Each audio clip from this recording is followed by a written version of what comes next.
Colorado is in a jam. State leaders want to make decisions based on scientific data, but it's coming in after decision time. We work really hard to try to do the best thing for Colorado. Weld County's defiance of public health orders isn't likely to cost them because they already got the money. Colorado has a relatively low vaccination rate. Is that going to change when it's a COVID-19 vaccine? We meet a man with the skills we all need and getting back to work when work means much more than a job. To make money, I'll make new friends. Come on into my place. This is next. Here's Colorado's tricky issue right now. Various leaders want to lift social distancing restrictions every few weeks in stages, and they want to do that based on good data. You've heard the governor say that again and again. But with testing still running short of even the governor's own goal, the best indicator of whether the virus is kicking back up again as we slowly reopen is the number of hospitalizations. That hospitalization number lags. It's about two and a half, sometimes weeks behind when people get infected. So we're not going to really know whether what we are doing is working safely for another few weeks, by which time other reopening steps will have already been taken. See what I mean? There's our issue. I put that problem to the state's emergency management chief today. There's a lot of hard decisions that have to be made with information that may not be as complete as we'd like. We wrestle with that kind of thing every day, and so appreciate your observations on that, and just to know that we work really hard to try to do the best thing for Colorado. So, a couple of ways to deal with this. You can argue that the economic necessity of reopening now outweighs any resurgence of the virus, so just full steam ahead without the data. You could argue for a slowed down reopening to wait for that data, but freedom is a freight train and something tells me that is not going to happen. Or you can try to quickly scale up the testing to give you an earlier warning than hospitalizations if reopening is causing hotspots. Governor Jared Polis is promising a big update on testing tomorrow, so fingers crossed that it's a significant ramp up and would allow us to go with that last choice rather than making decisions in the dark before the data arrives. COVID-19 is spreading inside the prison in Sterling in the way that you would expect a virus to spread inside a prison. 100 new cases for a total of 238. The governor insisted to me that most inmates can recuperate right there at the Sterling Correctional Facility. We know that 4 inmates have had to go to the hospital. They have tested almost 500 of the 2,400 inmates there. The Union for Meatpacking Workers in Greeley is slamming President Trump's announcement today that he's going to use the Defense Production Act to keep America's meat plants open. Of course, you know the JBS plant in Greeley just reopened after 5 workers died. Their union said today, quote, "This is not the Middle Ages," saying that removing liability for companies if workers get sick or die without mandating any safety equipment for them, the union says that gives those meatpacking companies no incentive to protect their workers. Colorado's getting $2.3 million from the Federal CARES Act. State plans to use it mostly to fund contact tracing and testing over the next 2 years. State health leaders told us to expect details on how exactly the money will be spent in the next few weeks. Speaking of money, one of the governor's very few tools to use against Weld County for allowing every business to reopen in violation of the state's public health orders, one of those tools is weaker than we thought. Governor Polis said that he could withhold emergency COVID-19 funding. Our Marshall Zellinger found out Weld County already got it. The Centers for Disease Control awarded Colorado's Department of Public Health almost $13 million in COVID-19 emergency preparedness money. This is money that can be given to local public health departments. It's also the money referenced in this section of the governor's Safer at Home executive order that says CDPHE shall not provide COVID-19 preparedness grant funding to any county that implements measures that are less restrictive than the standards contained in this executive order without state approval first. We reached out to a handful of public health departments about COVID-19 emergency preparedness money. Tri-County Health, which is Adams, Arapahoe, and Douglas counties, received $829,000, which will be spent on staffing and operations as a result of COVID-19. Denver County got $417,000. Boulder County, $225,000, all for staff salaries. So if you're curious like me, you'd want to know about Weld County, the county that might have its funding threatened if its safer at work policy allows businesses to open faster than the state allows. Turns out Weld County already has the cash. The Public Health Department received $209,000 of the COVID-19 emergency preparedness money. I'm told by Weld County Public Health that they're using it on salaries, equipment, and PPE. And Kyle, they didn't ask for the money, it just arrived, and they don't plan on asking for any more anyway. Before the world went crazy, Marshall, you were our political reporter day in and day out, and it appears that politically speaking, so much of what we talk about as an order is really just the honor system. There's very little enforcement, and people who want to test bounds can. And this is within the power of executive order. We don't really find the boundaries of the executive order until it's actually used, and you'll find when the legislature gets back in session next month, particularly the Republican side, the minority, they will want to rein in the power of the executive order. Marshall Zellinger, thank you. Here are the latest numbers. More than 730 Coloradans have died from COVID-19 as the state approaches 70,000 tests complete. The state still says that it's thousands of tests a day away from the governor's own goal. There are 784 Coloradans still in the hospital. Antibody tests are not going to be included in the state's overall testing count. State health leaders say they're still figuring out how they can start reporting that number once they compile it and analyze it. Places like National Jewish have developed their own antibody tests in recent weeks. Those tests are designed to see if somebody has had COVID-19 in the past. It's not clear what, if any, immunity that would give those people in the future. Well, we're coming up on crunch time again. Rent is going to be due for a lot of Coloradans. Governor Polis has not gone as far as governors in a number of states that have issued statewide halts on evictions. He did issue an executive order that directs government agencies to work with property owners on rent. And he said that you're not going to get evicted right now because the courts are closed and the sheriff's deputies are tied up with other stuff. But of course, those are temporary measures. We asked our Steve Steger to find out what happens when the people who owe rent suddenly are forced to pay up. What happens on May 1st? So I don't think we know, and this is why this is such a troubling situation. Right now, there's a lot of people working to figure out what happens next. Attorney Zach Newman represents folks who are getting evicted. Michelle Ling speaks for a group representing landlords, the Apartment Association of Colorado. Two different perspectives, yet neither could tell us what exactly will happen when the courts open back up. When these lawsuits start to land, I think we're going to see a tidal wave of evictions like we've never seen before in this state. And now is the time to start preparing for that and preventing it. Newman leads a group called COVID-19 Eviction Defense Project, a team of volunteer attorneys prepared to help what he expects to be a rush of tenants.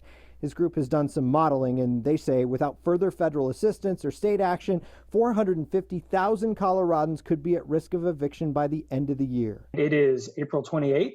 We are just scratching the surface of this crisis. Right now, nobody is, that we're aware of is really moving forward with eviction. The Apartment Association disagrees with that number. They point to their own data showing 9% of their residents haven't paid April rent. There's certainly need out there. Ling says the Apartment Association wants people to stay in their homes and pay their bills so landlords can pay theirs. They've set up a fund to help renters, and they are encouraging tenants who are in trouble to tell their landlord and ask for help. The hope is that we can all come together and work these issues out. So Newman's group is pushing the governor. They want a statewide moratorium on evictions. As of now, the governor has only issued that one executive order that you talked about, Kyle, that directs state government to work with property owners. It's not exactly a moratorium. Newman says this would give people some time to catch up on their bills. He's not doing this to advocate that people don't pay their rent. He's doing this to give folks a little bit of extra time. So, the governor has danced around this idea of a moratorium before. We asked his office again today and did not get a direct answer to our question. He used to dance around the question about whether he could freeze rent. I asked him that and got a non-answer a couple of times. He eventually said he didn't have the power to do a statewide rent freeze. Do we know if he thinks he has the power or has the power to do an eviction moratorium? So we asked his office if he thinks he has the power. They, again, didn't give us the direct answer to that. We did talk to a CU professor today who says that it is in the emergency order. It grants the governor the power to do something like this in multiple ways. He just has not addressed that directly. That seems like a pretty clear answer. All right. Steve Steger, thank you very much. Until there is a cure or a vaccine, how many times have we heard that, Colorado, that we and the rest of America won't be returning to mass gatherings like baseball games or megachurches until we have a cure or a vaccine for COVID-19? Vaccine looks a lot more likely than a therapeutic cure right now, and even that vaccine could be 18 months off. I almost hate to bring this up, but what if there is a vaccine and a whole lot of Coloradans don't want it? It's fair to ask how many Coloradans will widely reject a COVID-19 vaccine if it's developed. The CDC says Colorado ranks 48th in kindergarten vaccination rates. More than I could ever put into words. They're the reason I breathe. Efforts by Democrats to tighten vaccine exemptions in recent legislative sessions have been opposed at times by Democratic Governor Jared Polis. He said he's wary of government compulsion of vaccines. And anti-vaxxers have gained a prominent voice in Colorado's conservative political conversation, with rallies outside and passionate testimony inside the state capitol. To gauge whether Coloradans will reject a COVID-19 vaccination at a greater rate than other states, it's helpful to look at our flu shot rates. For the 2018-2019 flu season, 64.5% of children in Colorado got a flu shot, and 48.1% of adults. That puts Colorado pretty middle of the pack nationally. National flu shot rates for children range from 46 to 81% and about 34 to 56% for adults. Governor Polis told me he thinks the COVID-19 vaccine will be different. I think Coloradans are going to line up for that vaccine.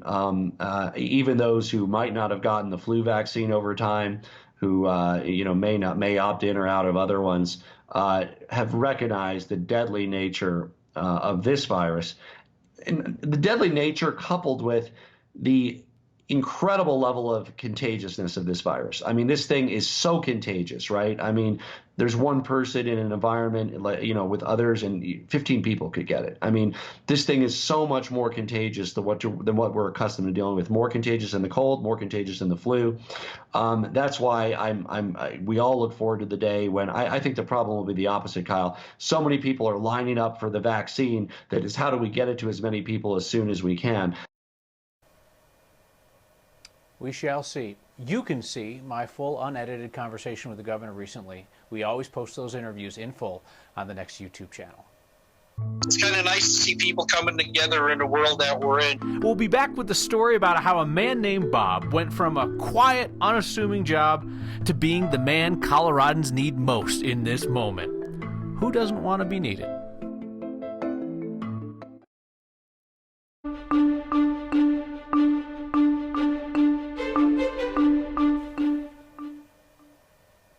It's going to be nice. Here's your 5-second weather report. Nice. So ask me 6 months ago which life skill I wished I had. I probably would not have guessed sewing. I sure wish I was better at it now. All the people who are sewing masks for their family and friends and neighbors, they've become lifesavers lately. Which brings me to another specialized skill that's highly in demand. The ability to repair all those old sewing machines that are seeing their most use in years. Our Corky Scholl introduces us to a man in demand. His name is Bob. We've been busy. Most of us are in here even earlier and staying later just to get everything caught up. Hi, my name is Bob Hartzell. I am the sewing machine repair guy here at Maggie's Sewing and Backup in Fort Collins. Since the pandemic, everybody's been pulling their machines out from some in back of the garage they haven't used in 20 to 40 years. Perfection once more. And can't get them going, so they bring them in here, and we try to get them up and running so they can go make masks. A lot of these people are donating masks to hospitals. The vast majority of our customers are making masks right now. It's usually from 8 to 15 machines come in every week. And now we're kind of swamped in the back there. We've got 42 machines sitting on the floor. So it's been pretty crazy. So we're putting in a lot of long hours. Everybody's been pretty on edge being locked up in their houses lately, and they want to do something to contribute, which is really nice. So it is kind of important to us to get everybody up and running as soon as they can, being that people really have that drive that want to make those masks for other people. I think that's a pretty cool thing. So we try to get them out as fast as we can. Some of them just take a little bit of time. You know, we can't rush them, but we do want to get them out so people can get sewing and also give them something to do and take their mind off of what's going on. What's your job mean to you? I think a lot of Coloradans are reconsidering that right now. For Ryan, it means purpose and belonging and money and friends, which is why what happened this week meant the world. That's next.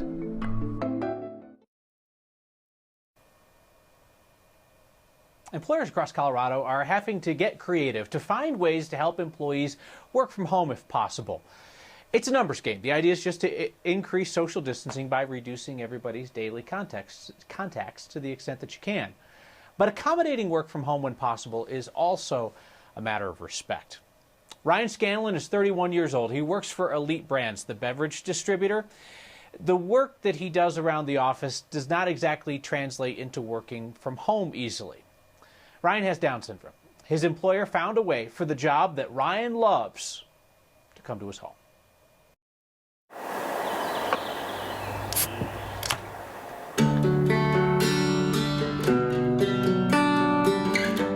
It was important for me to tell his story because he has been living with us during this time. He loves working.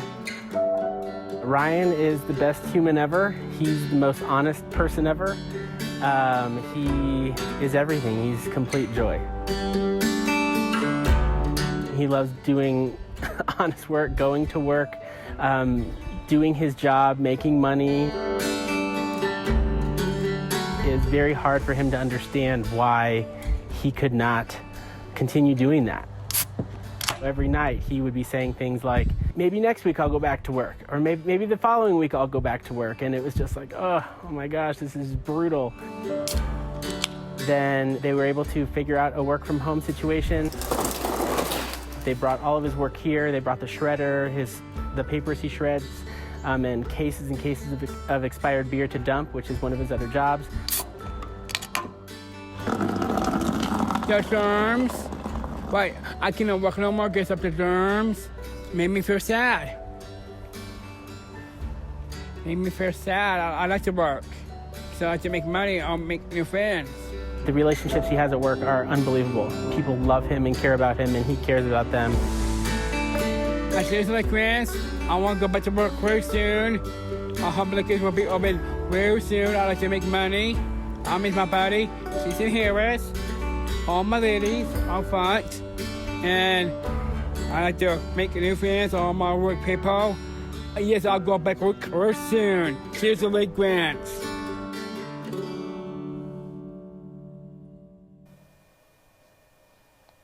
Cheers indeed. All the ladies up front and everybody else. That story came to us from our photojournalist, Tom Cole. A next viewer asked the single most important question you can ask of anyone. Next. You always get the final word in feedback, and Lakeisha starts us off tonight saying, expecting to work in a safe environment is reasonable. Yes, absolutely. There are going to be a lot of good conversations coming up between employers and employees. Hopefully people will work with each other well. Dan in Silverthorne wants to know why prisoners can get COVID-19 tests when the general public cannot. Dan, don't be jealous of them. They are locked up in close quarters, and they are locked up in there with the working men and women of corrections. We're all invested in keeping people in there safe. And Mark writes in to simply say, Kyle, how are you doing? What a great question to ask of anybody these days. Mark, I'm doing pretty well. Have good days and bad days. This is weird, but I'm blessed beyond measure. Thank you for asking. See you next time.